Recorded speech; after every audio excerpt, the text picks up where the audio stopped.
Wuru chọm, ọsọ mgbada n'ugwu, anụnụ ebe, osisi ka nkwụ, mmụọ na mmadụ, cha, Igbo makanụ.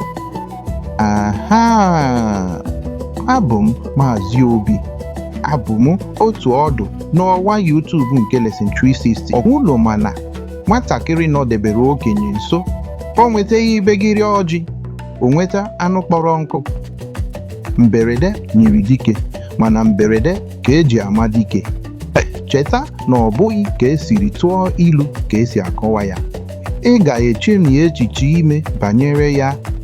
Ngwa, ị chọrọ ka ụmụ gị mụta ilu Igbo na nkọwa ya, okwu miri emi dị iche iche na ihe ha pụtara?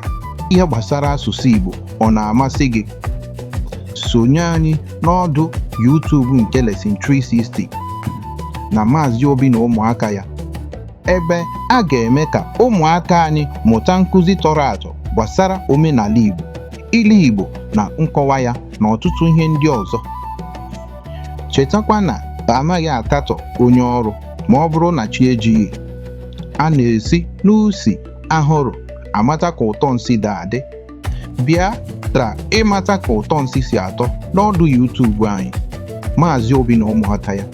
Soro m mụọ, nne na nwa, ada na egwu ọnwa, nne na ụmụaka.